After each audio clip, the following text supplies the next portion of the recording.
Tá ótimo, tá tudo bonitinho. Tá legal. Saudações a todos vocês que estão aqui conectados, assistindo, ligados, plugados no canal do Conde. Começando aqui, começando um debate. Esse programa de hoje é o piloto de uma série sobre o SUS que o meu querido amigo Luciano Elia, psicanalista do Rio de Janeiro, sugeriu.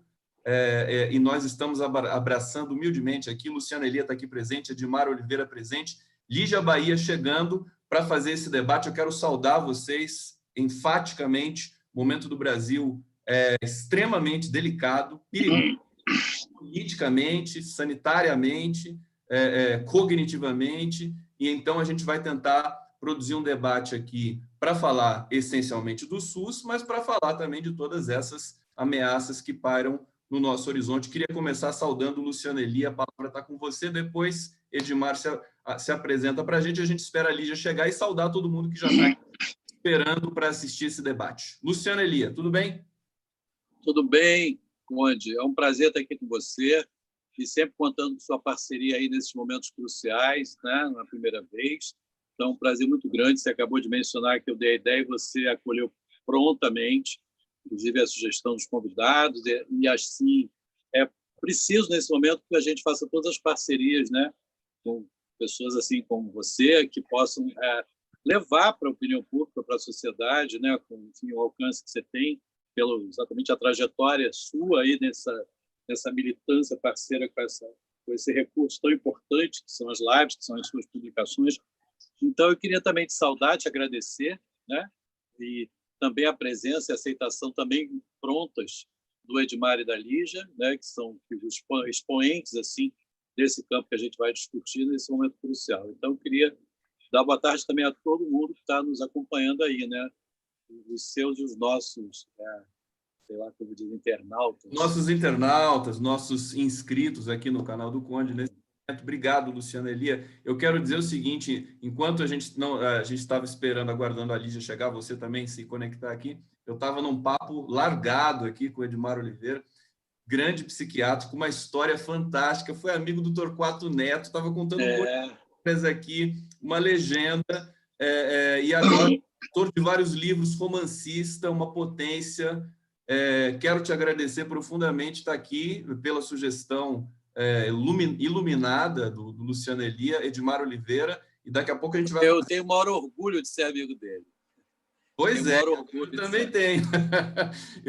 Depois a gente vai fazer as honras oficiais aqui, dizendo um pouquinho da formação e da história de vocês, mas eu passo a palavra para você, Edmar Oliveira, querido. Boa tarde, Conde. Muito obrigado pelo convite. Eu só tenho a agradecer ao Luciano também por ter lembrado de mim, que estou aposentado. Aposentado é ex qualquer coisa, ele nunca está mais na linha de frente. Queria também dar uma boa tarde para os ouvintes do 247, que é um programa já famoso aí nas redes sociais, e dar um abraço no Luciano e na Lígia. Na nossa geração, acho que não dá para a gente ficar de longe assim, não. Né? Acho que eu sinto muito estar longe, Elias, de você, dos amigos. Eu vejo meu filho no quarto, aqui do meu lado, ele vive com o mundo todo, porque ele se dá bem nessa coisa das redes sociais. Mas eu tenho saudade de ver as pessoas. A quarentena me faz mal, ela não me faz bem, não. Eu estava até brincando com uma amiga, que ela disse que você tem que ficar saudável e tal, na quarentena, tem que procurar ficar saudável. Eu falei, se a gente ficar saudável numa situação dessa, já é uma doença, porque é uma situação que traz uma certa angústia. Mas estamos aí para falar desse sistema de saúde que, aos trancos e barrancos, ainda é o que nos segura, e do que pode estar acontecendo hoje nesse país. Obrigado pelo convite, gente. Grande Edmar Oliveira, o pessoal aqui está super contente também com a presença de vocês, muita gente comentando aqui, Maria Luísa Rosas Bacinelli, eu acho que o Peter está certo, um diálogo interno aqui, saudações, obrigado por estar presente. Ninfa Amaral, maravilha de live. Silvestre César Paique dizendo aqui, Conde 10, obrigado, querido. Isel Pinheiro, boa tarde, de Baitaxão, Alegrete, Rio Grande do Sul. Daniela Bezerra, alô, Conde, quanta nobreza a sua. Abraço, Luciano e Edmar. Obrigado, pessoal super qualificado aqui que assiste as nossas transmissões. Eu quero fazer das palavras do Edmar as minhas também, porque é curioso, porque só uma pandemia, só uma situação... A Lígia está entrando aqui, olha que beleza. Oi, Lígia. Tudo bom. Tudo bom? Ela vai se ajeitar e a gente vai falando. Essa uma pandemia para fazer com que a gente se lance, porque existe muito preconceito com relação a essa tecnologia da videoconferência, das redes sociais e tudo mais. As pessoas de gerações, né, de outras gerações, acabam não entrando, e agora a gente descobre, você descobre, né, Edmar, Luciano, Lígia, tudo mais, que é um instrumento, enfim, interessante para a gente realmente fazer debates e rever os amigos, ainda mais numa situação de... Lígia, querida, seja bem-vinda. Tudo bem? Gente, vocês estão entrando antes, é isso? Não era 1h30? Acho que o Luciano se enganou. Foi assim, deixa eu explicar isso. Eu, numa das transmissões que eu fiz por Zap, eu falei 1h30, depois eu retifiquei. Eu disse que era 1h, mas acho que a Lígia... Gente, então desculpa, sabe o que eu estava fazendo minha faxina? Mas não tem problema, Lígia, a gente esperaria você até de noite aqui. Não, desculpa, mil desculpas. Bom, Lígia Bahia, sanitarista, uma potência também aqui na discussão sobre o SUS no Brasil. A gente estava se apresentando aqui, esperando você chegar, Lígia, e eu ia começar até dizendo o seguinte: o SUS é uma espécie de milagre, né? Para uma sociedade, um país como o Brasil, produzir algo tão incrível que você não tem na Europa, você não tem nos Estados Unidos, e a gente ter conseguido produzir um sistema dessa magnitude é algo impressionante. Queria que você começasse, enfim, se apresentando para o nosso público aqui, falando um pouquinho disso, porque você é uma das, enfim, pessoas que mais lutou pelo SUS nesse país. Lígia Bahia.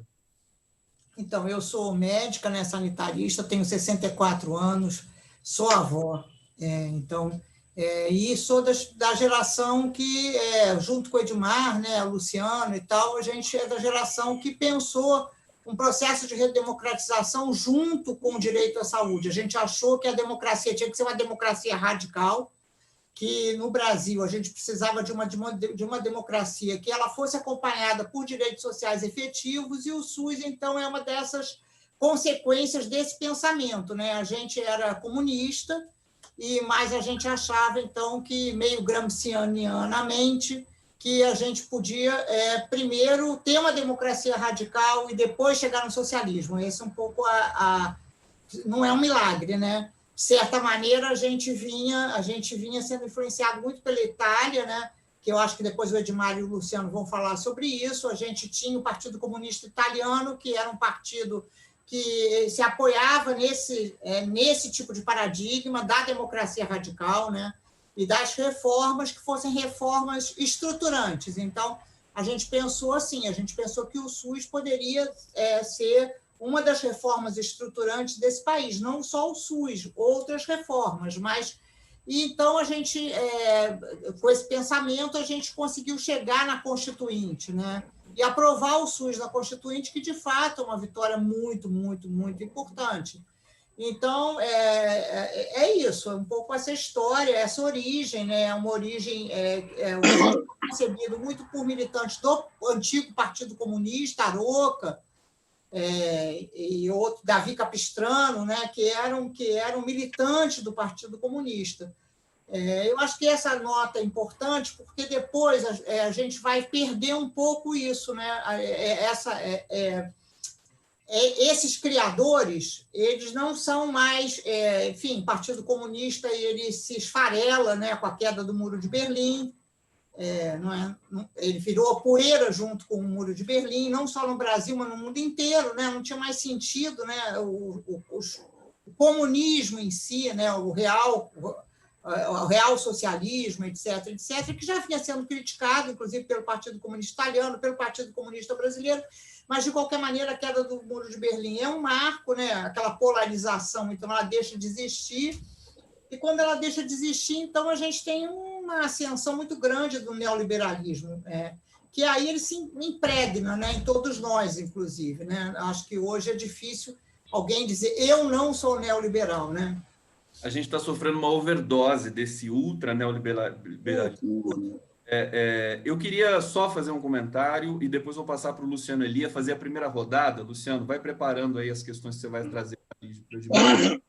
Mas dizer que também em 1988 você lembrou tão bem a lembrança, a sua presença, o seu relato aqui histórico é muito importante, porque para a gente pensar também no como o SUS apareceu, como ele foi possível, né? Por exemplo, havia uma empolgação muito grande da gente ter saído de uma ditadura de 20 anos, né? Eu acho que isso que modalizou toda a o brasileiro queria votar, o brasileiro queria democracia, estava uma coisa muito vibrante naquele momento que permitiu, acho que esse texto da Constituição de 88 e, sobretudo, esse quase milagre que é o SUS, evidentemente, que é uma coisa que teve muita luta, não é um milagre propriamente dito, se você olhar historicamente o Brasil. Luciano Elia, vou deixar você fazer a nossa primeira rodada aqui, e aí você e depois a gente faz a roda mais uma vez. Tá.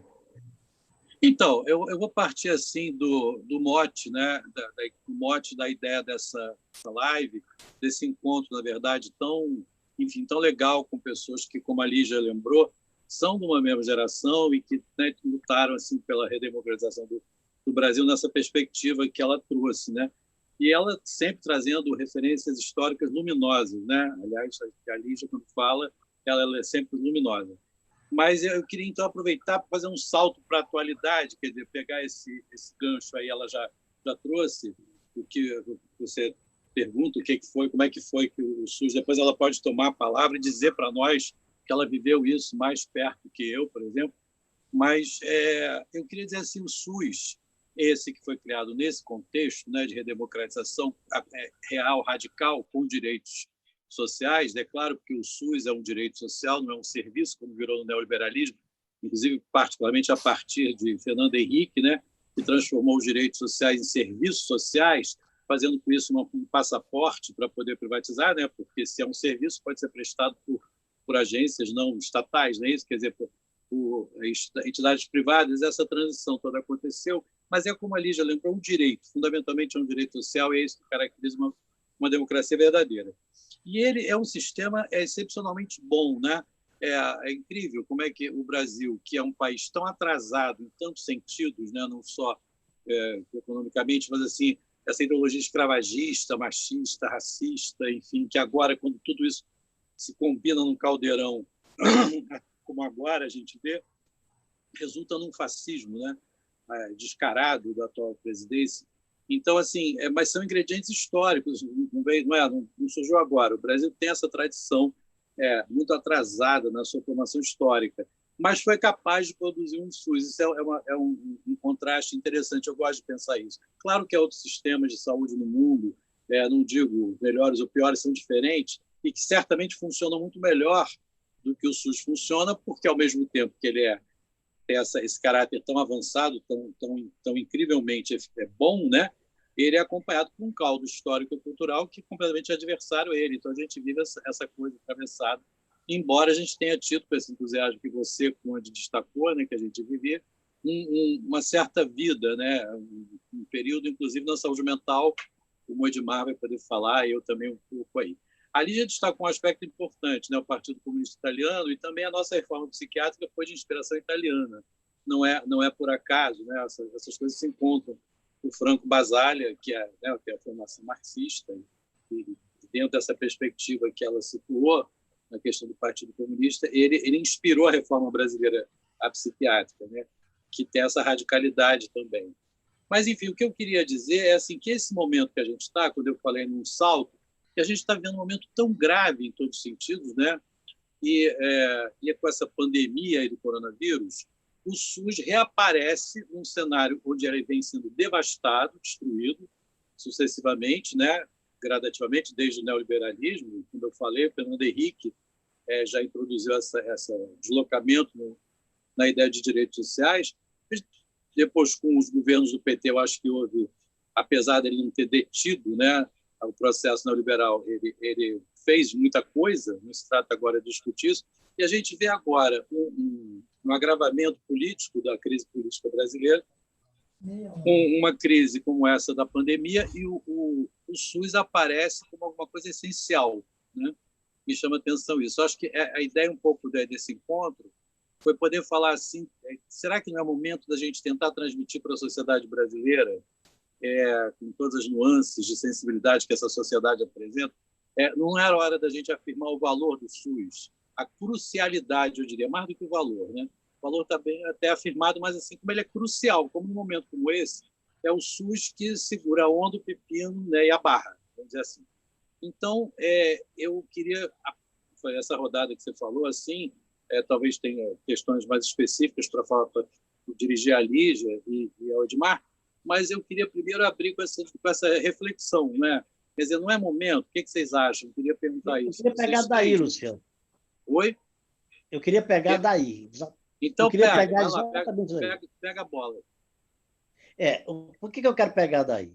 Porque eu acho que é exatamente o momento de discutir o SUS e tudo que era direito social que nós tínhamos no país que estava se acabando. Imagina hoje se nós não temos o SUS e a Caixa Econômica Federal. Dois legados. Um para cuidar da saúde da população e o outro para poder fazer a renda mínima dessa população. São instrumentos que existem, que estão colocados para a gente brigar por esses instrumentos. Eles representam os direitos sociais, todos que foram perdidos. Esses são direitos sociais básicos, que eu acho que representam os outros, e nós podemos centrar neles a nossa briga por manter esses direitos sociais. Porque, para mim, o SUS ele representa quase que um partido político. Pessoas vestiram a camisa do SUS e lutam por ele o tempo todo para colocar ele na situação de ser um sistema público de qualidade que atenda a população. Eu brinco muito com as pessoas, que assim, a classe média fala mal do SUS sem conhecer. Não vai lá. Outro dia eu fui com a filha minha a um plano de saúde e ela esperou muito mais do que se espera no SUS. Mas no SUS a gente xinga, no plano de saúde a gente fica calado. São coisas que o SUS apresentou que a gente não liga, porque também ele foi feito para a classe média como se fosse um sistema para pobre. Ninguém quer o SUS. Mas quem entra no SUS só tem duas possibilidades. Ou vai achar um sistema maravilhoso, que entrou, ou não teve acesso e ele é ruim. É essa a dificuldade do SUS, só. Porque até agora um dos marinhos fez um transplante de fígado no SUS, né? Recentemente, agora, um dos marinhos fez um transplante usando o SUS. Então, eu acho que esse momento é um momento crucial da gente fincar o pé com o SUS como um direito social que tem que ser mantido e crescido nesse país. É claro que ele está sob ataque, e um ataque muito sério que me preocupa bastante. Qual é o ataque que o SUS está sofrendo? Um ataque na gestão. É contraditório, porque eles dizem que o SUS não tinha gestão. Então, eles vêm com a gestão, e uma gestão do privado para o público, como o novo ministro da Saúde, que veio do privado, e que não entende nada de SUS e que pode ser uma tragédia ele agora nesse momento. Eu vou tentar explicar isso de uma forma fácil das pessoas entenderem, porque eu fui gestor intermediário, mas fui gestor. Isso que eu vou falar serve para cima e serve para baixo, para gestores menores e para gestores maiores. Por exemplo, no SUS tem uma questão que é conhecer a máquina do SUS. Se você não conhece essa máquina pública, como ela funciona, você pode atrapalhá-lo completamente. Por exemplo, licitação, que não é uma forma do empresário ir lá comprar o que ele quer, ele tem que fazer uma licitação. Você tem que fazer uma comissão de licitação. Isso é só um exemplo. Essa comissão de licitação ela só funciona se a gente trocar a comissão de tempo em tempo, porque ela caminha para uma corrupção sistêmica. Você compra uma tinta e o cara que vai vender a tinta, o fornecedor, manda pintar a casa do presidente da comissão de licitação. Ele acha que essa tinta não está saindo da corrupção porque veio por fora. Então, se você muda essa comissão, você evita que esses vícios se instituam. Isso é uma firmeza de gestão que tem que ter em vários aspectos. Eu coloquei um aspecto. O outro é que o SUS é uma máquina interessante que funciona com pessoas que vestem a camisa e com pessoas que querem querem não tem o SUS como um direito. Vou falar de médicos que são do sistema privado, que trabalham na ponta. Ele não quer que aquilo funcione. Porque se funcionar, ele perde esse mercado dele. Então, o que é um gestor? O que faz um gestor aí? Muito pouca coisa. Primeiro, privilegiar as pessoas que vestiram a camisa do SUS e tentar calar, diminuir aquela pressão dos que querem acabar com o SUS. Esse é o gestor, é o que não atrapalha. Na crise, o Mandetta foi um cara que veio acabando o SUS há muito tempo, mas na crise ele se portou bem. Por que ele se portou bem? Porque ele deixou o SUS andar. Ele não fez nada, ele não atrapalhou. Um gestor que não atrapalha já é bom demais, porque o SUS é uma máquina azeitada que já vai funcionando. Então, ele deixou esse que entrou agora, me dá um medo, ou um horror, porque ele pode atrapalhar. E atrapalhar hoje é você destruir o que vai funcionando. Por exemplo, o SUS ele precisa ter um azeitamento entre os entes federados. Se não tem vaga aqui, nós vamos botar ali e tal. Se cada município for agir cada um por si, o caos vai ser pior. Então, isso é uma situação muito preocupante para enfrentar essa pandemia. Segundo, o sistema privado ele é complementar. O SUS tem poderes para pegar respiradores do sistema privado e levar para o público. Mas quem é ligado ao sistema privado vai fazer isso? É outra preocupação que se tem. Então, hoje em dia, se vê o SUS sendo atacado. E esse ataque ao SUS está a partir da presidência da República.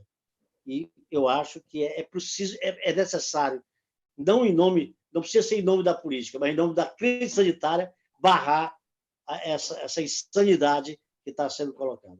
Era a primeira rodada para mim. Primeira rodada, Edmar Oliveira, muito obrigado. Eu vou passar direto para a Lígia Bahia, só fazer aqui uma menção dos nossos convidados aqui do público que está assistindo, aqui, público maravilhoso aqui no canal.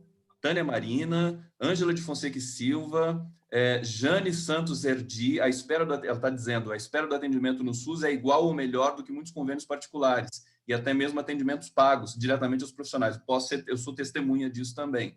Ângela de Fonseca e Silva está dizendo, pois é, um Marinho, né, uma da família Roberto Marinho, lá os filhos do Roberto Marinho, que não tem nome próprio, como diria o saudoso Paulo Henrique Amorim, fez o transplante em São Paulo e usou o SUS, né, porque todos os transplantes no país passam pelo SUS obrigatoriamente. Saudar todos vocês, daqui a pouco eu faço uma rodada, mas assim, o nosso tema é tão importante, o tempo aqui é limitado pela densidade da presença de vocês, eu já queria passar para a Lígia, chamando essa última observação do Edmar sobre o sistema privado, que é uma coisa que você tem, inclusive, essa proximidade dessa interseção do sistema privado e o sistema público. E também de tudo que eles falaram aqui, enfim, da falta de gestão nesse momento, da desorientação, há um problema num sistema que está sendo o grande lastro até aqui do país para segurar a disparada dos casos, e a gente ainda vai falar de subtestagem. Lígia Bahia, com você. Não, eu sei lá, eu acho que o problema não é a saúde, o problema é o Bolsonaro, né? Sinceramente, né? Não dá para a gente imaginar que o Mandetta era um ótimo ministro e que agora nós temos um péssimo ministro. Na realidade, nós estamos há 4 meses com um presidente que vai para a rua, que é contra as estratégias de isolamento social, etc. O Mandetta é um super político, né? Enfim, tem discurso, etc. Eu não sei se é uma mudança de qualidade, sinceramente, porque o Mandetta entregou um monte de dinheiro para o setor privado, como ministro, né? Ele não deixou de seguir as políticas que foram sendo reiteradas pelos diversos governos. Não foi só o Fernando Henrique, né? Os diversos governos que nós tivemos pós-democracia foram governos privatizantes na saúde. Então, e o Mandetta, claro, o Mandetta foi presidente da Unimed, imagina. Então, não há nenhuma... Eu acho que a gente não pode dizer que é uma mudança de qualidade. Agora, o que há eu acho que é importante a gente fazer essa anotação, é o seguinte, sai um ministro forte e entra um ministro fraco. Não é? Sai um ministro que falava, que todas as tardes ele se comunicava com a população, e entra um ministro que fala alguma coisa que ninguém entende, que é um pastel de vento, que é um ministro realmente fraco. é um ministro que não tem apoio do DEM, é um ministro que jamais foi parlamentar, é um ministro que não se articula com o Rodrigo Maia. Enfim, então, acaba sendo alguma coisa que ele deixa, então, o Bolsonaro brilhar, né? O Bolsonaro está brilhando sozinho, como ocorreu agora na participação do Bolsonaro nesse movimento de volta ao trabalho, etc., que a gente viu em Brasília e em vários estados do país, com carreatas, com carrões, etc. Então, isso é um problema. É um problema. Eu acho que está na hora da gente pedir o impedimento do Bolsonaro, sinceramente. Embora eu sei que tem cientistas sociais que entendem mais do assunto do que eu e tal, mas eu acho que está na hora, porque a gente ouvir que a volta do AI-5, né, não dá, embora a gente seja da saúde, é importante que a gente também se mobilize, porque senão a gente fica falando do SUS de um SUS abstrato, porque não tem mais SUS, né, gente? Olha só, não tem SUS quando não tem teste, não tem SUS quando não tem equipamento, não tem SUS quando não tem leito. Embora eu concorde muito com o Luciano que o símbolo SUS, o projeto SUS, ele voltou com força. Está claro para a sociedade brasileira que precisamos ter um SUS. Agora, precisamos ter um SUS que não temos, até porque se cada um de nós aqui tiver Covid, não vai ter leito. Eu não sei se está claro para vocês. Não vai ter. Não vai ter. Não vai ter no SUS e não vai ter no não SUS. Né? Então, assim... Eu acho que a gente precisa... É desesperador, eu acho que nós estamos numa situação desesperadora, absolutamente desesperadora, porque a gente tem um louco psicopata na presidência da República, um genocida, um genocida, não é? E que tem apoio de 30% da população, é um genocida com apoio. Enquanto ele está na rua, a gente está batendo panela em casa. Veja, é completamente diferente a força de expressão de bater panela em casa do que mobilizar carreatas e passeatas e pessoas na rua. Então, eu concordo, acho que está super na hora da gente fazer alguma coisa, a gente falar do SUS, da gente, etc., o que vocês acharem, mas eu queria só também jogar um pouco o Bolsonaro na roda. O Bolsonaro está se caracterizando como um dos piores presidentes na condução da pandemia. E veja, não tem jeito, não é o SUS.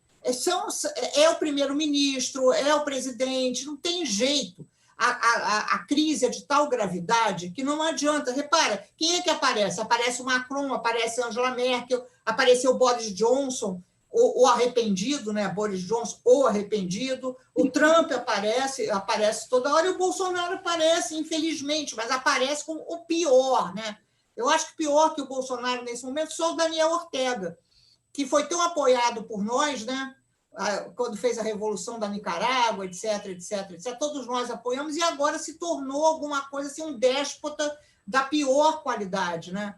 Então, a gente está junto com a Nicarágua. O Brasil, mas desse tamanho, com essa potência, com o SUS, ele está igual a Nicarágua, né? Para a imprensa internacional, etc., etc. Nós saímos do mapa. Olha, com base na que a gente cobre aqui na mídia internacional, acho que pior. O Brasil é pior do que a Nicarágua, é o pior do mundo, né, disparado nessa questão de controle da pandemia, de combate à pandemia. As pessoas estão perguntando aqui se a gente está ao vivo. Estamos ao vivo aqui, são 13 horas e 35 minutos, aqui no canal do Conde. Depois essa entrevista vai ser retransmitida também pelo 247. Eu vou passar já para o Luciano Elia, vou falar bem pouquinho, porque hoje vocês que são os grandes especialistas aqui para, digamos, realmente dimensionar o quadro, o cenário do país, e para a gente poder fazer a crítica. Acho interessante a Lígia trazer o tema Bolsonaro, porque ontem e hoje ele continua sendo o centro das atenções, até porque, olha só, vou ler aqui o que está na Home de São Paulo nesse momento. Eu sou a Constituição, diz Bolsonaro. Ele está dizendo só isso para a gente. Eu sou a Constituição. Uma manifestação aberta, que a gente viu os vídeos ontem, se proliferaram pelas mídias digitais de maneira viral, para usar a metáfora que não é tão feliz nesse momento, mas trazendo essa ideia de querer uma intervenção militar, fechamento do STF, fechamento do Congresso. Ontem a gente sabe, conversa de bastidor, que não foi confirmado, mas é evidente que houve conversas. Rodrigo Maia, Davi Alcolumbre, Dias Toffoli, Gilmar Mendes, eles e a cúpula militar que também rodeia ali o Bolsonaro, eles estão conversando, quer dizer, o que a gente vai fazer também, porque eles estão perplexos do mesmo jeito como todos nós, porque é uma situação tão fora da possibilidade, né, esse comportamento do Bolsonaro, que a gente fica perplexo completamente, inclusive paralisa. Nós tivemos ontem, provavelmente, a maior enxurrada de notas de repúdio desde que o Bolsonaro chegou na presidência. Ele já teve várias outras enxurradas de notas de repúdio, mas ontem foi especialmente volumoso. Passando para o Luciano Elia, acho que eu não vou nem pautar a sua inserção, Luciano, vou deixar com você. Não, então, vou pegar esse gancho teu das enxurradas de notas de repúdio e da perplexidade. A gente tem que sair da perplexidade e das notas de repúdio e fazer um efetivo repúdio, né? Quer dizer, da nota virar um ato mesmo, porque eu acho muito bom o que a Lígia trouxe, quer dizer, que o problema não é um problema sanitário que a gente tem um problema sanitário com o vírus, mas que a questão é política, né? Quer dizer, a nossa maior crise é a crise política, né? A pandemia é política no Brasil, e aí eu acho que tem algum SUS, ela tem toda a razão, nós não temos o SUS, é bom lembrar disso, né? Quer dizer, o SUS está destruído e nunca efetivamente foi pleno nas suas capacidades, e agora é pior que nunca, mas ele tem uma referência aí, uma referência discursiva, uma referência simbólica, que é preciso afirmar justamente, como ela disse, para a gente ter um SUS, é fundamental. Alguma coisa ele está respondendo aí, porque mesmo enfraquecido, ele tem algum... Mas é muito bom ela lembrar do Bolsonaro, a gente tem que falar do Bolsonaro, que é o pior de todos do mundo, é evidente, né? Um indigente intelectual, macabro, né? Ele consegue juntar essas duas coisas e fica em evidência da pior maneira possível no cenário mundial, sem dúvida nenhuma. O Mandetta, é bom lembrar, né? Tem muita gente aí com saudade do Mandetta, falando, quer dizer, vestiu a camisa do SUS por desespero e oportunismo, não sei qual dos dois, retificação política que não foi, né? Então ele não estava se retificando, foi uma situação circunstancial e essa posição agora desse outro ministro, pastel de vento, ele diz, está muito bem colocado. Então eu acho que a Lígia está politizando ao máximo a questão, quer dizer, o que a gente vai fazer agora tem que ser da ordem de um ato político, e um ato político, quer dizer, não discutir tecnicamente o SUS, é claro que isso não é o ponto principal, mas eu acho que o SUS é uma arma política, assim. Então eu pegaria esse significante SUS, né? Essa sigla, esse movimento, essa concepção que ele sempre foi, como ela inclusive começou dizendo, para afirmá-lo como um projeto político, assim, e mostrar que, enfim, tudo que ele carrega, porque o SUS carrega coisas importantíssimas muito além do plano sanitário, né? Quer dizer, não só na saúde, estrito senso, saúde primária, básica, saúde mental. Eu tive a experiência rapidamente também, como o Conde propôs, também não vou me alongar, mas eu queria dizer que a psicanálise, eu sou psicanalista, não sou um especialista, né? Eu não sou sanitarista, não sou da área. O Edmar teve uma experiência de gestor, como ele disse, importantíssima, né? No hospital, no Cinis da Silveira, né? E ele acabou fazendo, né, o desmonte do hospital psiquiátrico dentro dele, uma coisa super destacável, que eu posso dizer, talvez ele não vai dizer assim, mas eu posso dizer dele isso, foi importantíssimo. Eu não tenho essa experiência, mas eu tenho uma experiência importante onde eu vi a psicanálise se articular com o SUS. Eu quero dizer isso aqui publicamente, né? Isso é uma experiência que eu tenho assim, foi uma sorte poder naquele momento fazer isso, né? Assim, havia, embora nunca tenha havido um SUS pleno, havia na saúde mental, né, a gente respirava um clima de direitos humanos, né? Eu me defino como um psicanalista que é militante de direitos humanos, e a gente conseguiu reconhecer nos princípios do SUS acolhimento universal, integralidade da ação do cuidado, acessibilidade, outros princípios básicos assim, que eles coincidiam com princípios da psicanálise. É uma coisa muito difícil de entender e de afirmar, porque parece que a psicanálise é tão diferente disso, né? Mas dependendo da maneira como se lê, e a gente teve essa experiência no Pequeno Rancho, que foi o primeiro CAPCI do Brasil. Não vou entrar em detalhe com isso, mas foi uma experiência que me marcou muito. E, recentemente, eu encontrei em Lacan, Jacques Lacan, né, o conceito de desenvolvimento discursivo e subdesenvolvimento discursivo. Isso me chamou muita atenção, porque não coincide com o desenvolvimento econômico. Eu diria que o SUS embora não exista, como disse a Lígia muito bem, ele é um indicador de alto nível de desenvolvimento discursivo brasileiro, contrastando com todos os outros indicadores do pior nível de subdesenvolvimento discursivo. Então, ele tem uma coisa, por exemplo, se a gente comparar com os Estados Unidos, que são um país que supostamente, efetivamente, tem um desenvolvimento econômico né, vamos dizer, indiscutível, inegável, de ponta, ele tem um nível de subdesenvolvimento discursivo tão grande que o sistema de saúde, por exemplo, não existe, né? Eu acho que isso é um tema também para discutir politicamente, embora a gente não tenha isso funcionando, como é que a gente conseguiu formular um sistema de saúde, né? Por exemplo, inexiste nos Estados Unidos da América, onde você tem que pagar pela saúde o tempo todo e uma grande parcela da população aí está morrendo, né? Exatamente porque não tem como pagar a saúde privada. Então, eu acho assim que a gente tem que poder politizar, sem dúvida nenhuma, a discussão do SUS. O SUS é um tema político, eu diria. Ele, no momento, não é um tema sanitário, é um tema político, né? O tempo todo a gente está falando isso. E ver de que maneira a gente pode, quem sabe, porque se nos anos 80 foi através da saúde, que era um carro-chefe importante, que a gente fez uma luta pela redemocratização, o que a gente pode fazer agora, né? Porque a gente está novamente, né, diante da tarefa de redemocratizar, ou de democratizar de uma outra maneira. A gente está diante de um cenário pior, talvez, não sei, não é comparável, diferente, mas onde a nossa luta política tem que ser efetiva. E ela foi, por que não pode ser de novo? Eu perguntaria se a gente não pode, por aí, né, pela afirmação desses direitos fundamentais humanos, refazer uma luta efetiva, que vá além do repúdio, né, da enxurrada de repúdios e da perplexidade. O Bolsonaro deixa a gente perplexo diariamente. Quando é que a gente vai parar? Quer dizer, só uma retificação do que ele disse, é um louco genocida, ele é um genocida, mas eu tenho várias restrições a chamá-lo de louco.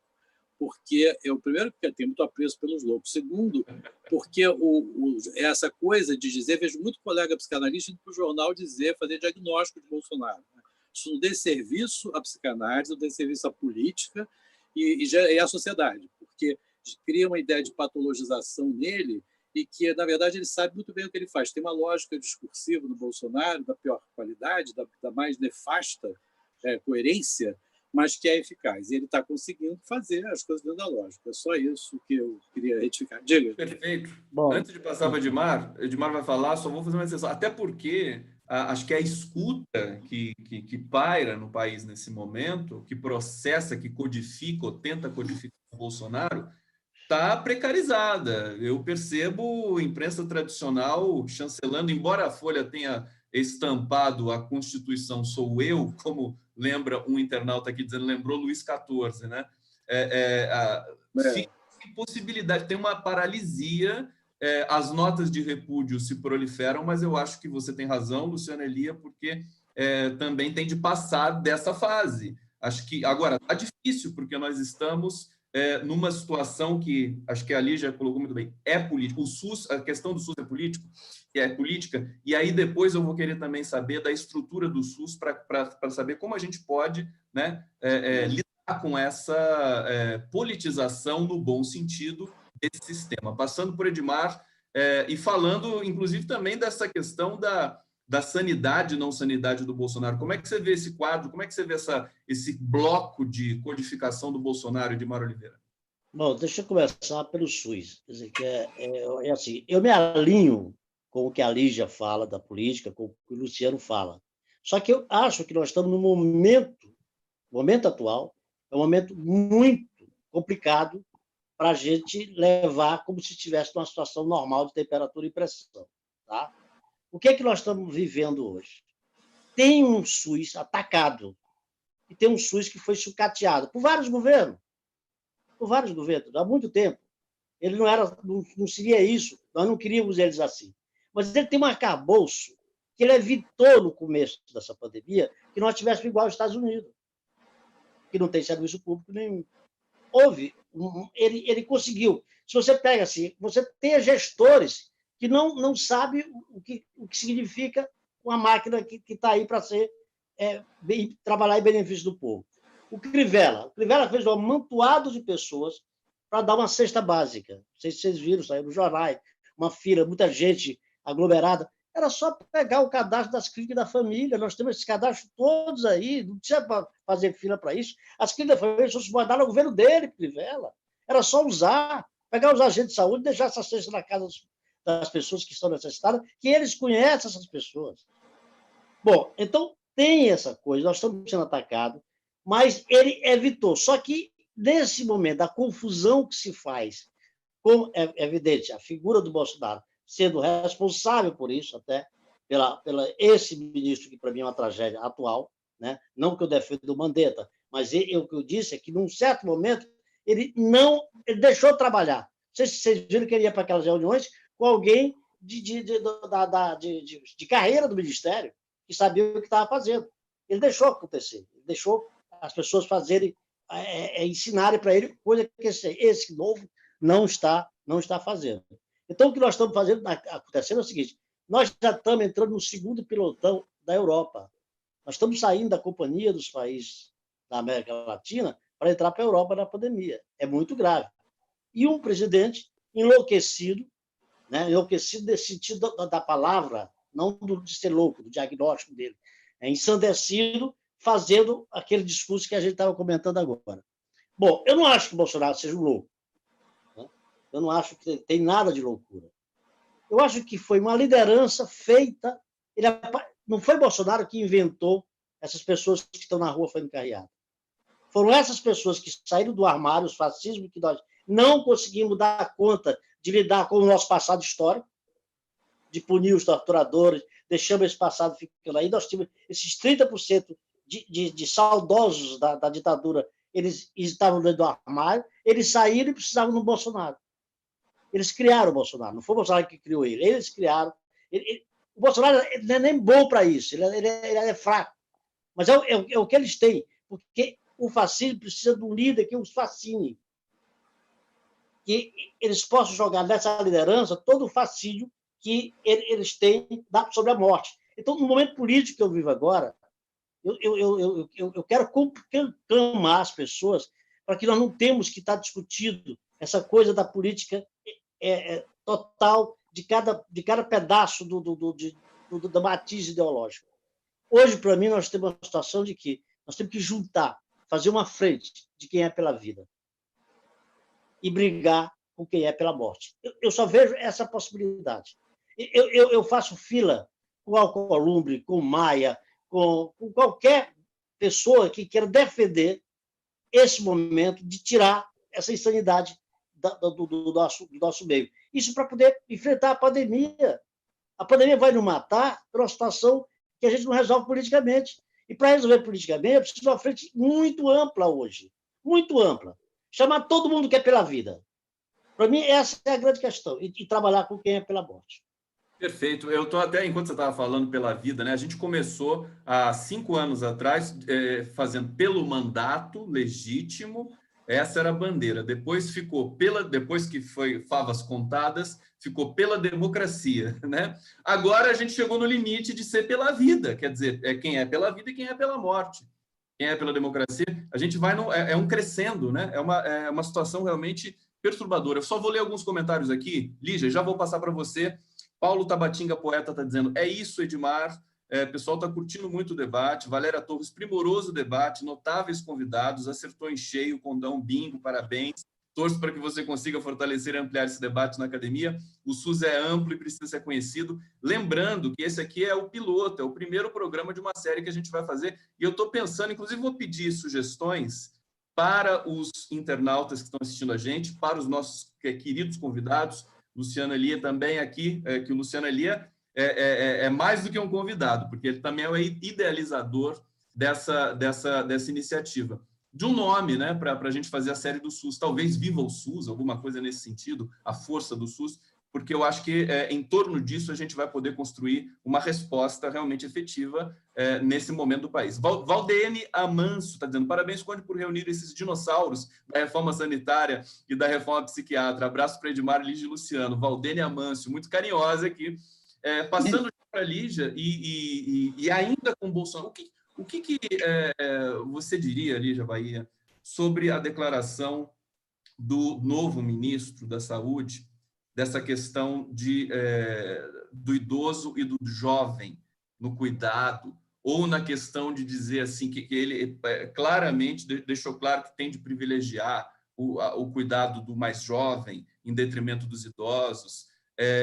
Outra questão que disse que foi polêmica é que se comprar muitos respiradores, depois vai ficar uma quantidade imensa de respiradores. O que a gente vai fazer com os respiradores? A gente percebe que o SUS né? E eu queria te perguntar isso, quer dizer, há possibilidade estruturalmente, organizacionalmente, do SUS resistir a esse volume de ingerência associada à incompetência do governo? Não, pois é, uma resposta difícil, não sei, né? Eu acho que a gente teria que ter bola de cristal para saber, né? O SUS já resistiu a coisas horrorosas, né? O SUS, mas ele é um saco vazio, né? Como a gente estava dizendo, ele é um projeto bonito, que quando, assim, nessa crise, ele está lindo, né? Ele sai de patinho feio para cisne com muita rapidez, né? Ele era o patinho feio, tanto que todo mundo aqui tem plano de saúde, né, gente? Vamos falar sério, né? Eu não Vamos tenho. falar sério. Pois é, mas você é jovem, né? Então, assim, nós, os dinossauros, como a pessoa que estava no ouvido, enfim, né? Então, na boa. Então, essa coisa assim, eu amo o SUS, mas assim, parece Papai Noel, todo mundo gosta, mas ninguém acredita, né? Porque quando chega na hora H, as pessoas não acreditam muito, né? Porque é isso também que o Edmar estava dizendo. Ele pode ser muito bom se você conseguir entrar, mas a maioria das pessoas não consegue, então não é bom, né? Alguma coisa que não permite que a maioria da população tenha acesso não pode ser bom, né? Só pode ser ruim. E nós, os funcionários públicos, nós, às vezes, somos muito chatos, a gente trata mal o aluno, trata mal o paciente, porque a gente se acha muito desvalorizado, né? A gente, quando atende as pessoas mais pobres, a gente acha que a gente virou pobre igual, entendeu? Assim, então, é uma coisa... todo mundo gosta de andar com o rico no Brasil, né?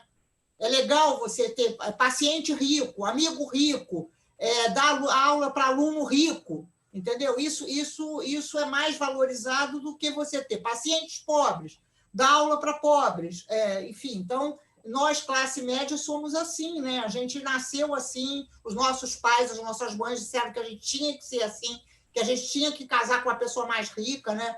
Eu tenho uma tia de São Paulo que ela dizia assim, namora quem você quiser, mas, por favor, casa com uma pessoa que tem dinheiro. Não deu certo, mas, enfim, né? É um pouco isso, era natural, para ela era natural isso. Podia namorar, ela era avançada. Só não podia casar com uma pessoa... Fala assim, é um partidão, né? Fulano é um partidão. Então é isso. Assim, eu acho que a gente tem essa coisa aí, não adianta a gente ficar assim, sendo os fanáticos pelo SUS, porque isso não é verdade, a população sabe que não é verdade, isso quase beira o cinismo, né? Então a gente não pode dizer que o SUS é maravilhoso e quando chega na hora H, sai correndo e é atendido pelo plano de saúde. Não dá mais para falar isso. Eu acho que isso já passou. Se a gente, de fato, quer afirmar o SUS como projeto, etc., está mais do que na hora da gente rever isso, né? Da gente dizer assim, olha só, foi até aqui, deu certo aqui, deu errado ali, a gente precisa agora rever. É outro repertório, né? A gente pensou isso há 30 anos atrás e quem pensou não existe mais. Como a gente é dinossauro. Dinossauro é uma coisa em extinção, nós não existimos mais. É preciso ter novas lideranças, é preciso que outros pensamentos se imponham. Naquela época do SUS, nem preocupação com o meio ambiente se tinha. Então, é preciso que essa agenda do SUS ela seja muito atualizada, porque o SUS ele foi pensado de outra maneira, com outros parâmetros, etc., né? O que eu acho que fica de pé, que o Gustavo estava dizendo, e todos nós três aqui, fica de pé a democracia, fica de pé o projeto de vincular a saúde com democracia. O que é isso? Isso não é uma abstração. É importante que se diga isso, né? Vincular a saúde com democracia não é uma abstração. Significa dizer que todo mundo que ficar doente tem igual direito de sobreviver. Olha só, isso não é pouco. Significa dizer que, nessa epidemia do Covid, todo mundo tem que ter acesso a respirador, a profissional qualificado, etc. É isso que é democracia na saúde. Democracia na saúde é que a gente é igual, né? A democracia e a igualdade, elas são conceitos que têm muita proximidade. Então, é isso que nós estamos dizendo. Veja, então, eu penso que, um pouco discordando do Edmar, eu não lamento ter saído um ministro ou ter saído outro. Edmar, sinceramente, o que eu lamento é o protagonismo do Bolsonaro. É a saúde sair da agenda e entrar de novo o Bolsonaro, entrar o Paulo Guedes, etc. Isso é que eu lamento. Acho que não dá para a gente fulanizar nesse governo. sabe? Dizer que fulano aprendeu, não aprendeu. O Mandetta foi secretário de saúde. Esse menino, que não é um menino, tem cara de jovem, mas ele é velho, ele nunca pisou os pés no SUS. Faz diferença, tá bom, concordo, faz diferença. Mas veja, não é democrático a gente dizer que só pode ser gestor do SUS quem foi gestor do SUS. Isso não é democrático. Pode ser que um líder favelado seja ministro da Saúde. É isso que é democracia. Nós queremos que o SUS seja democrático, né? O SUS não é nosso. Gente, olha só, o SUS não é meu, porque eu estava lá na 8ª Conferência Nacional de Saúde. O SUS, ou ele é radicalmente democrático, e todo mundo pode ser gestor do SUS, ou ele é uma coisa tecnocrática, um aparato tecnocrático que tem um discurso técnico-assistencial horrorosamente antidemocrático, né? Então, eu não acho que o problema é que esse empresário, ele é um empresário da saúde, o problema é assim, como que ele se sujeita a ficar tão subordinado a um presidente, que agora o Luciano está dizendo que a gente não pode chamar de maluco, não chamo mais, mas como que ele se sujeita a ficar tão agachado, tão subordinado, tão assim, um ministro da Saúde que não olha para as recomendações da Organização Mundial de Saúde.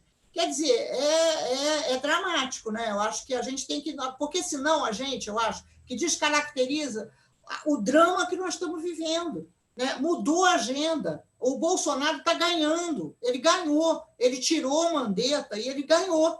Ele ganhou uma briga. E nós perdemos a briga. Então, o problema é esse, né? O problema é a gente reconhecer que perdemos e que a gente precisa afirmar a saúde nesse momento. Como é que a gente faz isso, né? Ele peitou todo mundo, peitou Rede Globo, peitou Sociedade Empresários, tirou Mandetta, que estava com popularidade em 75%. Exatamente. Da saúde, ele faz sempre isso. É como se a todo momento a gente subestima o Bolsonaro, acha que ele é meio burrão e tudo mais, mas é uma coisa impressionante. Eu acho que ele é um produto, quer dizer, ele é um sintoma dessa degradação. Por exemplo, o Luciano Elia disse aqui, de uma parcela da população brasileira, que eu acho que corresponde a parcelas de sociedade, das populações, que têm um pensamento mais fascistizante mesmo. Você sempre vai ter um percentual assim. A maioria está querendo sobreviver, está querendo lutar pela vida, mas o cenário está muito confuso.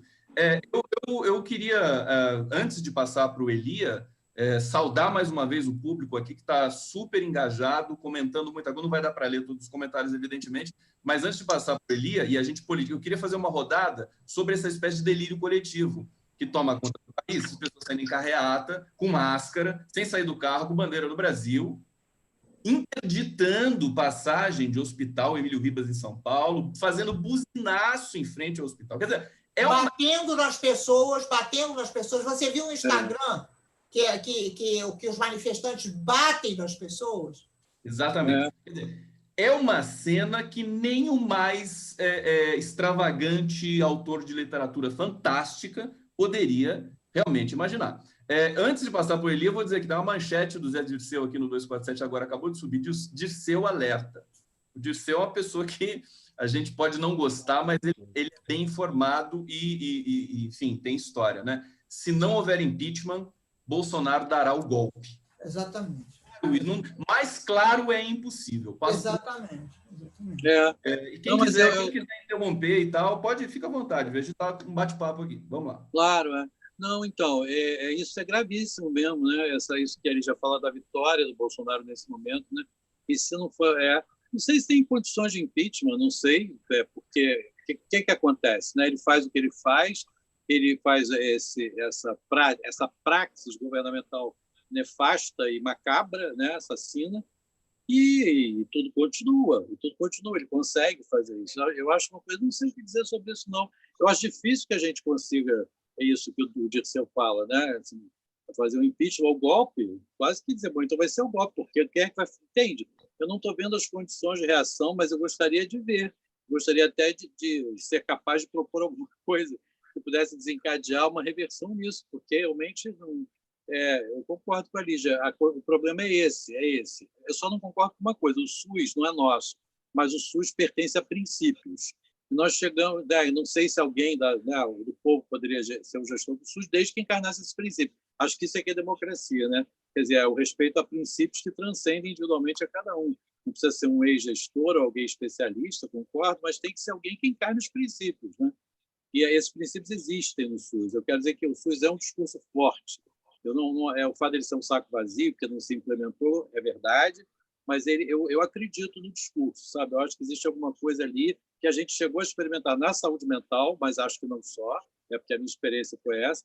É isso que ela fala ali, já fala de, quer dizer, era para todos e era melhor. Quando diz assim, na hora que a gente fica doente vai para plano de saúde, sim, porque eu não quero morrer. Agora, vamos dizer assim, eu cheguei a ser alguém que defendia que a saúde mental pública era melhor que a privada.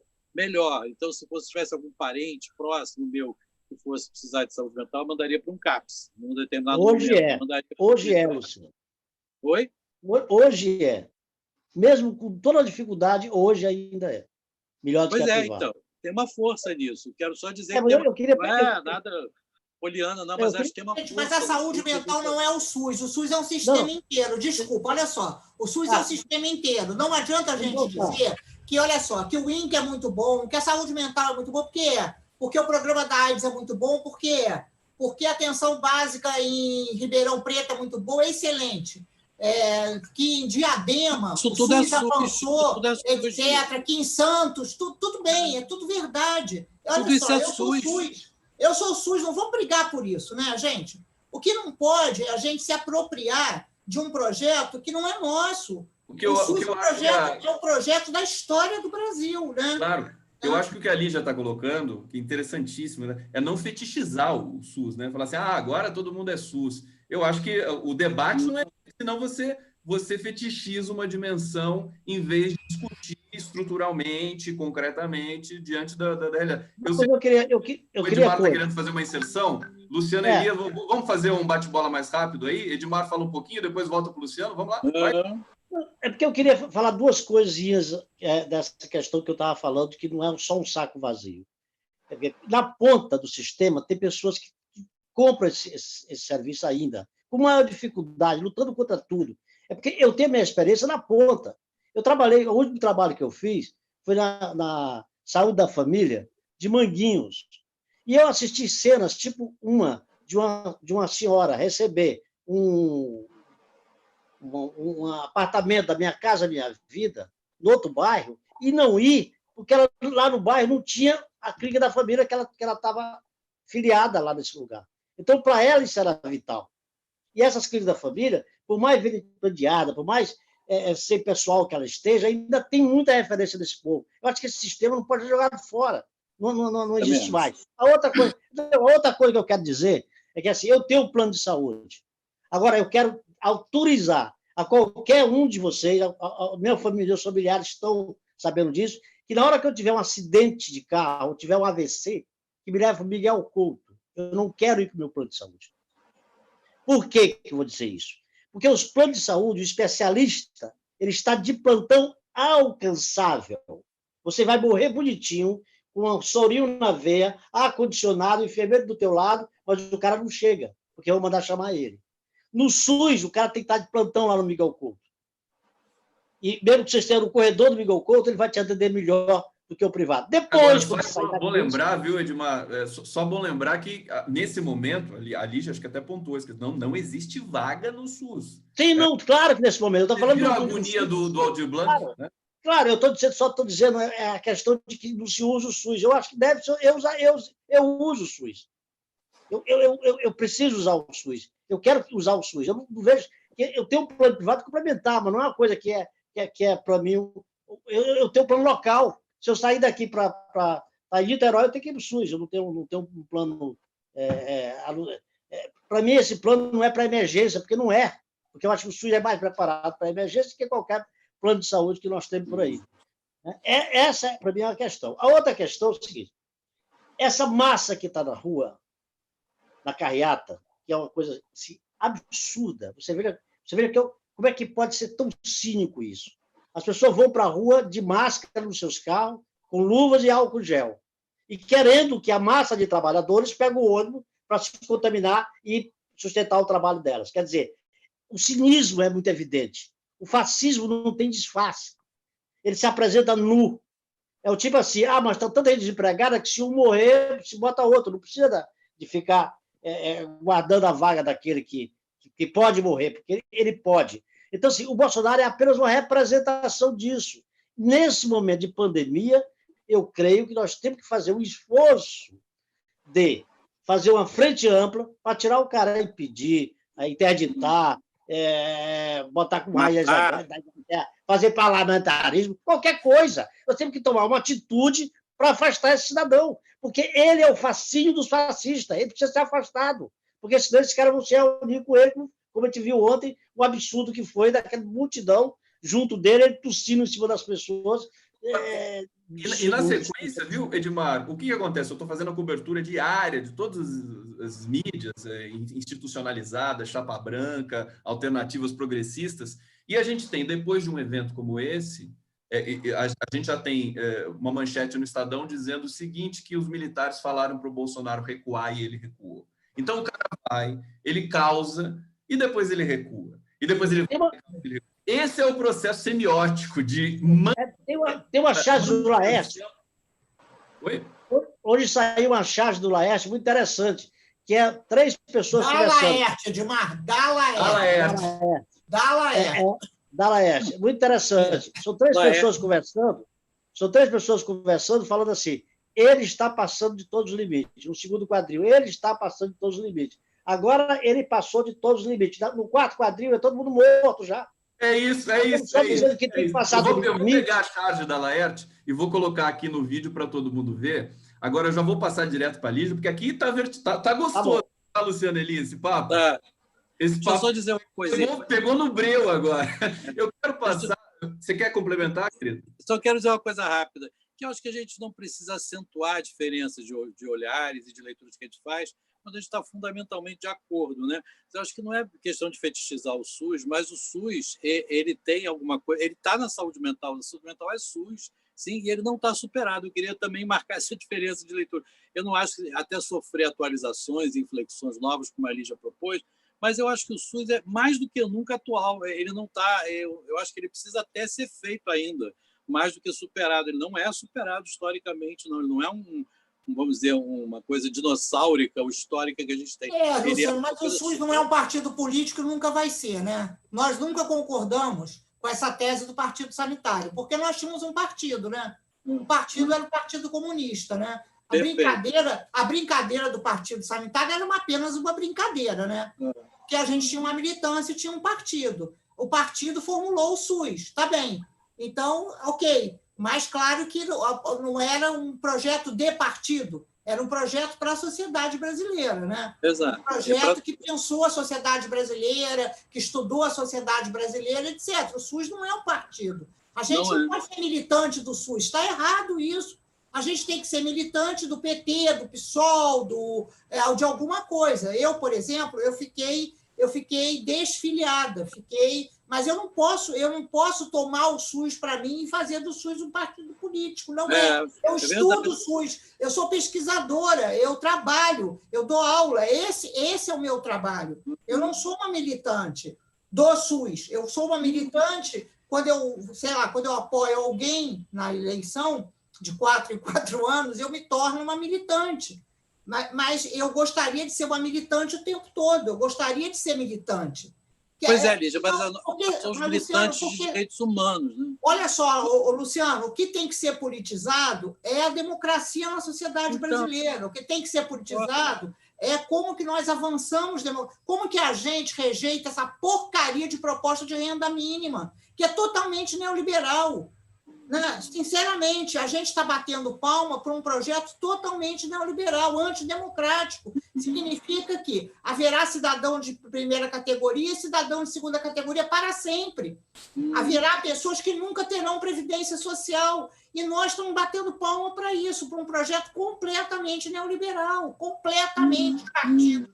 Inclusive de esquerda estão batendo palma para isso. É absurdo que a gente não tenha lideranças, etc., porque esse é um debate internacional. No Brasil sequer se tornou debate. Está todo mundo achando sensacional esse troço aí de renda mínima de R$600, veja.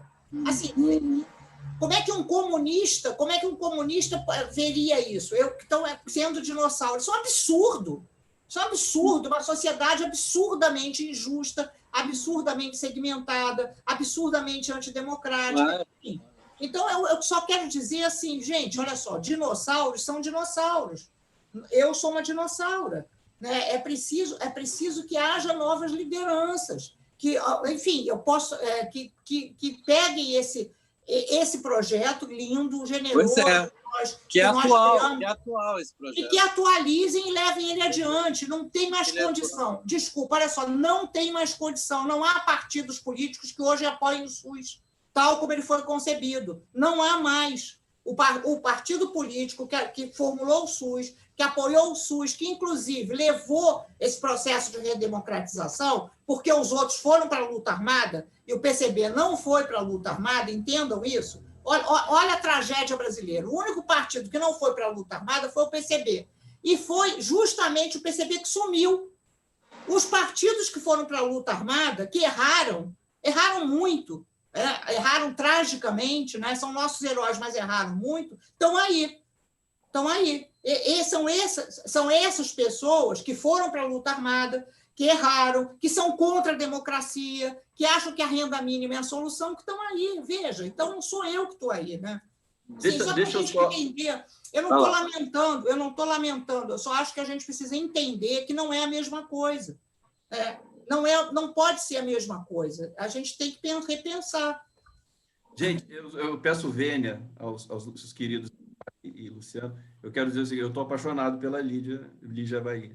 Fiquei apaixonado. E o pessoal aqui tá... eu vou adorar. Daqui a pouco eu vou ler. Eu sou assim mesmo, não liga não, viu? Agora eu vou passar para o Luciano, porque o Luciano acho que vai querer falar alguma coisa. Antes, daí a gente faz a outra rodada aqui, porque gostou de conversar. Todo mundo está se sentindo bem aqui, tá bacana? Todo mundo podendo avançar mais um pouquinho? Eu quero perguntar, quero trazer outra rodada depois, mas acho que o Luciano comenta mais um pouco ainda, antes da gente refazer. Eu estou achando uma delícia isso, porque eu adoro quando a gente discute mais acaloradamente. Acho bacana, porque a gente tem ideias, e essas ideias, isso inclusive faz falta, tem feito falta, debates assim, mas assim, a Lígia é assim, né? Eu já sou apaixonado por ela há muito tempo, né? Agora, assim, eu acho que, Conde, assim... Mas nunca declarou. O quê? Mas nunca declarou.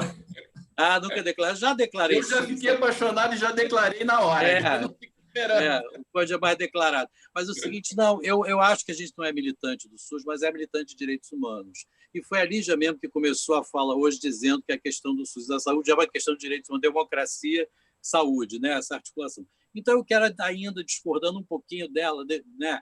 Apesar de apaixonado, defender o seguinte: o SUS não é superado, os princípios, e se os partidos que estão aí, não somos nós e tal, tudo isso que ela falou, ok, mas o SUS tem princípios que são atualíssimos, não tem só que ser atualizados, eles são atuais. Eles são, como dizem os marxistas, ele não é uma tese realizada, ele é uma tese a realizar, para usar uma expressão marxista, né? Eu acho que o SUS nunca foi realizado, então ele precisa ser ainda, a gente tem que lutar para isso. E eu, então, sou um fervoroso defensor do SUS, não vou também, como ela disse, não vai chamar o Bolsonaro de maluco? Pode chamar à vontade, só não quero que patologize em nome do saber psicanalítico ou psiquiátrico que são desse serviço. Mas maluco ele é evidente, maluco no sentido que não é do diagnóstico.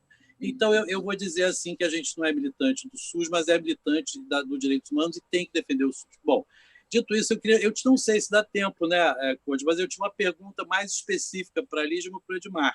Dá tempo ou a gente faz depois?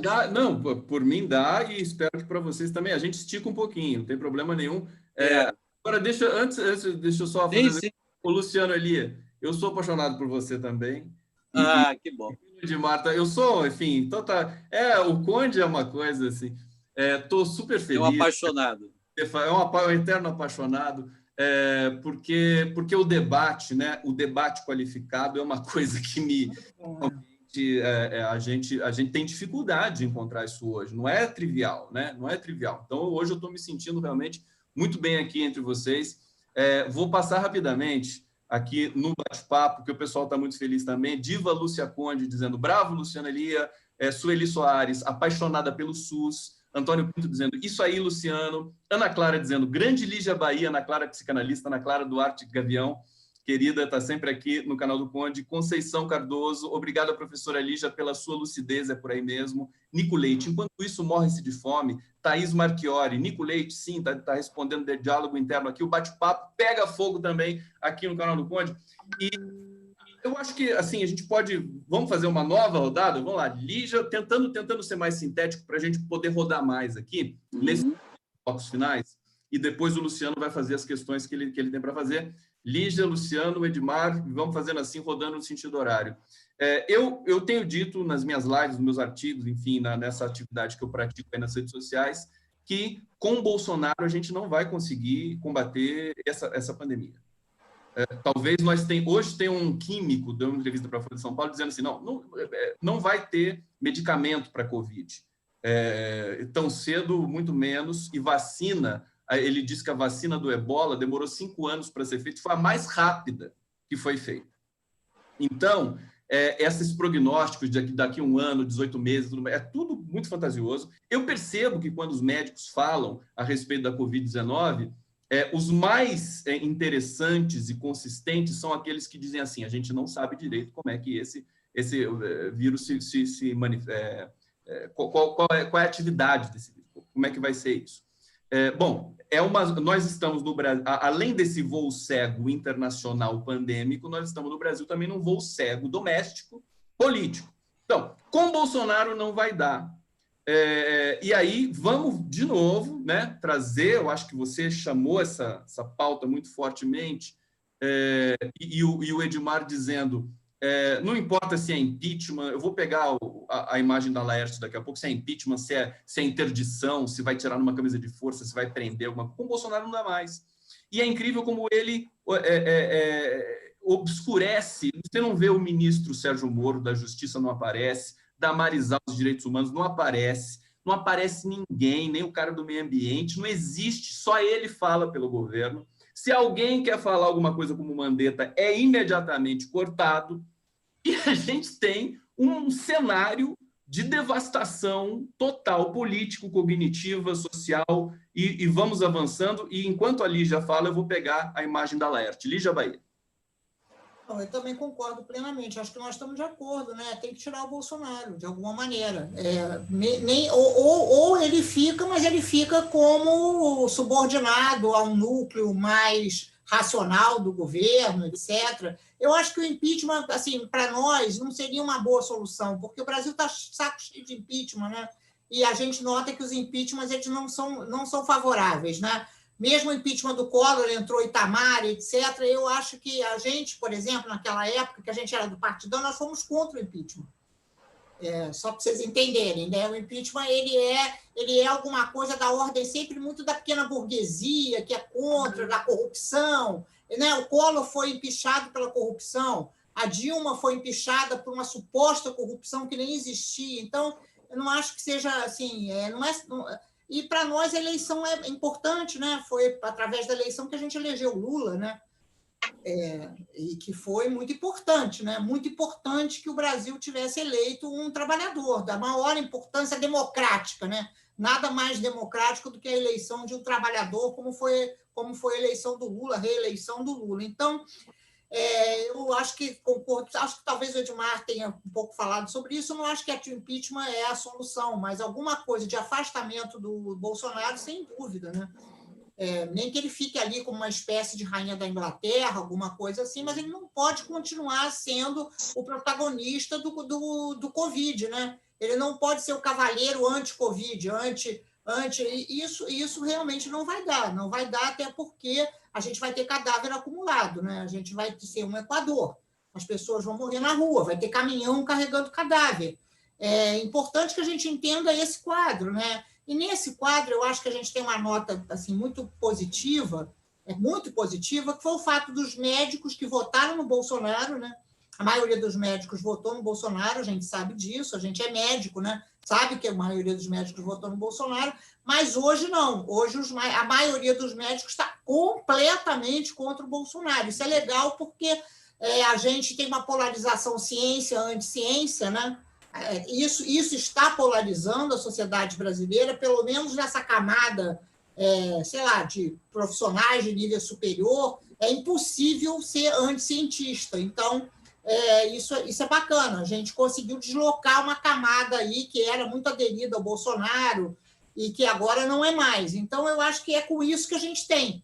A gente tem isso. A gente pode... A gente ampliou a nossa... A gente estava muito numa bolha. Eu acho que hoje a gente começa a sair dessa bolha tendo mais apoios. E isso é importante para essa luta, para que a gente tenha esse certo impedimento. Impedimento não é impeachment, né? Que a gente ofusque o Bolsonaro, e talvez a gente consiga com essa aliança que o Edmar se refere, né? Com o Rodrigo Maia, que agora se tornou um estadista, né? Rodrigo Maia agora é nosso ídolo, né? Rodrigo Maia, Alcolumbre, que é outro, né? Nossa, Outro, a gente nem sabia quem era Alcolumbre, né? Nós nem sabíamos o que era Alcolumbre. E agora se tornou, então, uma grande... E Luciano Huck, né? Que também, nossa, é um estadista. Então, acho que essa aliança realmente é ampla mesmo. É isso mesmo que a gente tem que constituir. Mas a gente também tem que entrar nessa aliança, né? Acho que nós ainda não entramos, né? Eu acho que tem... Sabe o que mais as pessoas perguntam? Já vou passar aqui. Eu não achei a charge da Laerte, viu, Edmar? Ela é antiga ou é nova? Não, que não é achei. nova. É nova? Está na minha página hoje. Tá na Folha de São Paulo hoje? Não, está na minha página do Facebook hoje. Então eu vou acessar a sua página e eu pego lá. O que mais as pessoas se perguntam quando a gente fala de Bolsonaro, dessa situação, desse impasse, é assim, mas o que fazer? É a pergunta que eu mais escuto nas redes. O que fazer, então? É claro que existe um tempo, como a gente está dizendo, da sociedade se organizar para dar uma resposta. Sempre tem um tempo, não tem como fazer uma coisa imediatamente. E nós estamos muito também imediatistas, que é o que acho que produz uma paralisia no segmento progressista aqui, querendo o resultado já. Haja vista os pedidos de impedimento, quer dizer, quer impeachment porque resolve de uma vez, mas não resolve nada também. Ser realista nesse sentido. Passando já para o Luciano Elia. Luciano, antes de você fazer as suas questões, vamos fazer mais essa rodada mais geral e daí, na sequência, eu para você. Vai lá. Não, você sabe que eu não vou mais fazer aquelas perguntas, porque eu sou sensível. Não, eu sou sensível ao curso que o debate toma. E ele tomou inflexões importantes. Eu acho que não caberia, mas eram perguntas muito específicas e tal. Isso é coisa de especialista, hein? A gente percebeu ao longo do debate que ele tomou uma outra direção, muito mais importante, inclusive, no sentido das questões mais estruturais, mais amplas, né? Da conjuntura, da estrutura toda. Então, eu acho que não. Eu gostaria até de ouvir o Edmar agora. Talvez ele queira falar, porque a Lígia até fez uma referência a ele, sobre... Assim, eu vou propor, então, em vez de fazer as perguntas, eu vou propor, assim, o que eu vou chamar... não sei se saiu o meio do ar aqui. Não, eu coloquei a imagem. É a charge. A charge. Vamos ver a charge, então. Agora ele passou dos limites. Não, agora ele passou dos limites. Agora ele passou dos limites. Todo mundo, né? Todo mundo já morto dizendo que ele passou dos limites. É dolorosa. A política da morte. É isso. É a política da morte. Eu acho então, só vou dizer assim, eu vou propor que a gente não chama de impeachment, segundo a análise que a Lígia fez, mas chama de pé na bunda. Eu proponho que a gente pense assim, quais as formas viáveis de inviabilizá-lo ou dar um pé na bunda. Acho que Rainha da Inglaterra ele não tem como ficar, não, viu, Lígia? Não tem condição para isso, mas talvez sair mesmo de cena. Vai lá, Edmar. Pois é, só que eu acho que esse impedimento do Bolsonaro tem que ser muito urgente. A epidemia está chegando, ela está vindo com uma força total, e a gente tem que ter tempo até de entender essa epidemia, porque ela não está se colocando como uma coisa fácil de se perceber. Se a gente pegar... É claro que ele está num voo cego, a gente não sabe quantos casos tem, não tem testagem para ninguém, para todo mundo e tal. Mas se você pega o número de mortes, ainda que seja não exato, mas ele é menos cego do que o quantitativo de casos. E aí você tem, fora do eixo São Paulo e Rio, você tem Pernambuco e Ceará, e Amazonas, é estranhíssimo, enquanto o Sul está sem mortes quase, é muito menor. Quer dizer, o que se percebia anteriormente de que, chegando no Nordeste com o sol, a epidemia se comportasse do jeito, não está sendo aquilo que estava previsível. Então, nós temos várias questões para discutir e nós não podemos ficar perdendo tempo em discutir o impedimento do Bolsonaro, porque o impedimento todo mundo conta. Daqui a pouco se morre, como o desenho do Laerte, e ele está passando do limite, e o limite já passou, e a pandemia, porque nós temos duas coisas complicadíssimas, que é uma questão política, que tem que ser resolvida imediatamente, e uma questão sanitária, que está obrigando essa urgência por trás dela. E essa questão sanitária, ela é super urgente. O que eu estava vendo aqui no mapa que tem do coronavírus da Microsoft, que fez um resumo, eles colocam que nós já estamos no segundo pilotão, junto com a Europa. Nós saímos da Argentina. E você pega dois países que fizeram bem feito a questão que a única arma que tem, que é ficar em casa, que é o isolamento social. Nós temos o comportamento da Argentina, que é exemplar, e de Portugal, na Europa. Pois é, eu posso fazer uma pergunta nesse ponto? Pode. Posso fazer? Você não acha que essas duas questões são uma só? Quer dizer, não são, de verdade, como tirar o Bolsonaro e como cuidar da urgência da vida em relação à Covid, porque uma coisa é a outra. A própria Charles mostra isso. Se a gente fica só tolerando que ele passe os limites, vai todo mundo morrer. Quer dizer, na verdade, precisa ter um efeito enorme tirar o Bolsonaro para a saúde e para esse curso do combate à Covid tomar um outro vigor. Quer dizer, ele tem que sair até por causa da Covid. Né? Eu podia dizer você, para mim, no momento atual, o verme é pior do que o vírus. É. Tá? Mas ele tem acaba verme, fazendo efeito do vírus. Tem que tirar ele termina piorando o vírus. A virulência do vírus aumenta pelo verme. Então, nós temos que resolver essas duas questões conjuntamente. Elas são a mesma. Elas são a mesma. Eu acho nós temos que correr para resolver isso do mais rápido possível. Nós temos que, por isso que a proposta que eu fiz é pela vida e contra quem quer a morte, contra o fascismo. Essa é a aliança que tem que fazer, apesar do desponte. Nós estamos num momento político muito complicado, porque quem desponta, né, nessa liderança que a Lígia brincou com elas, é terrível, eu sei que é terrível. O Maia, o Alcolumbre, que ninguém sabia quem era, né? Mas é o que está aí. O que nós temos é esse pessoal aí, não tem outra coisa, o que tem está aí. É preciso que essas pessoas que estão aí vão contra o Bolsonaro. É necessário que nesse momento se vá. E a gente tem que começar também a ameaçar o verme com o vírus. No atual estágio de coisas no Brasil, você dizer assim, não vou conversar com o Maia porque eu não gosto do Maia. Chega beira, assim, você quer se suicidar, quer dizer, as pessoas... E é engraçado, vou ter de lembrar do Lula aqui, porque o Lula sempre foi essa pessoa que conversou com todo o segmento da sociedade brasileira, né, sem preconceito. Eu acho que a gente precisa de um banho de Lula, né, para você entender que você precisa conversar com as pessoas para superar um momento absolutamente inacreditável. Vamos fazer o último bloco rapidinho. Só dizer aqui, vou ler mais um pouco do pessoal do bate-papo. Thaís Marchiori perguntando, e a fome? Quando o pobre enlouquecer de fome, não vai ter SUS? Ela diz, precisamos tirar esse verme imediatamente, Valéria Torres, que também diz o seguinte, aqui mais acima, a Tânia Marina diz, o verme fortalece o vírus. O Bolsonaro está trabalhando para o vírus, para a pandemia. Por isso que eu venho dizendo, com o Bolsonaro não vai dar certo.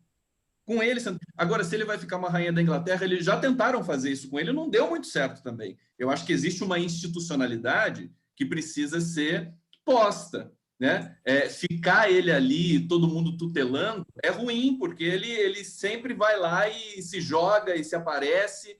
E eu estava ontem até pensando, porque a cenografia daquela imagem de ontem, ele falando com o público lá, no dia 19 de abril, dia do Exército, na frente do... índio, né?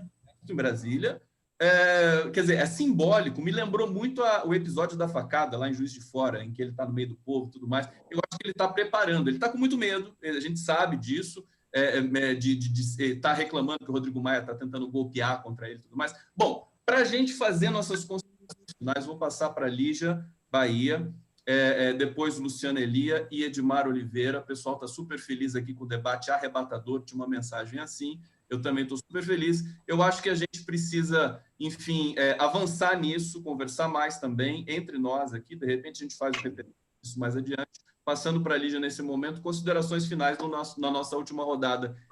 Então, Gustavo e Luciano, eu acho que talvez a gente pudesse propor um debate, começando assim, não sei se o Dirceu está podendo debater como é que é a situação dele, mas a gente podia chamar o Boulos, e a gente podia, nós sermos pessoas que ficamos para trás, que a gente tenta fazer perguntas, a gente não é a gente que fala, os partidos políticos falam, talvez trazer alguém do PCdoB, não sei exatamente quem, mas perguntar, e a gente começar a tentar pensar via os partidos políticos, pelo menos os partidos políticos, talvez alguém do PSB também, né? A gente pode sugerir que a gente começar a conversar sobre saúde, porque não vai dar, olha só, não vai dar para a gente ter saída se a gente não inverter, se a gente não colocar como é que vai ser a saúde nas eleições municipais, como é que vai ser saúde, porque, na realidade, os partidos políticos têm um programa totalmente chapado sobre saúde, horroroso, todos os programas são iguais,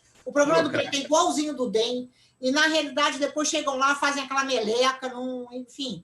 Então, acho que a gente podia começar a tentar fazer o que a gente tem que fazer, que é reorganizar nosso lado, nossa tropa. Eu estou dizendo nosso lado aí porque eu concordo com a frente ampla, mas eu acho também que nessa frente ampla a gente tem que ter um núcleo que seja um núcleo mais à esquerda, ou pelo menos centro-esquerda, para a gente poder tensionar, porque senão a saída vai ser a saída aquela, né? A gente já sabe, plano privado de saúde, etc, etc. Então, uma sugestão que fica seria a gente ter esse conjunto, essa série de debates sobre saúde, SUS, Vivo SUS, alguma coisa assim, mas trazendo os partidos políticos, trazendo pessoas importantes.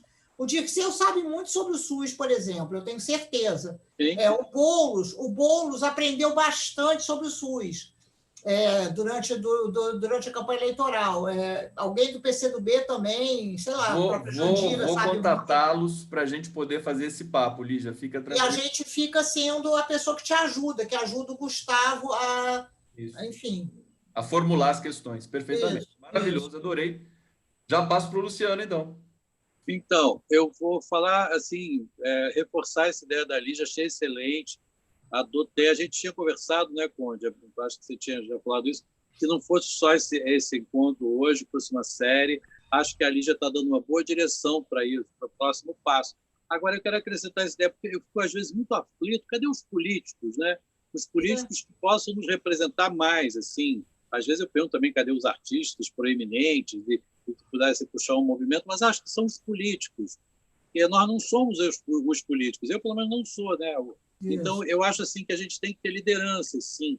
Essa ideia da Lígia é boa em vários sentidos, inclusive nesse de que a gente pode, se eles não estão se autoacionando ou acionados por outros setores, por que a gente não pode fazer essa função, né? De convocá-los a tomar um lugar. E aí, concordando com o Edmar e com você ao mesmo tempo, estamos de acordo mesmo, fundamental, não, tem que ser amplo, mas acho que tem que ter uma diretriz.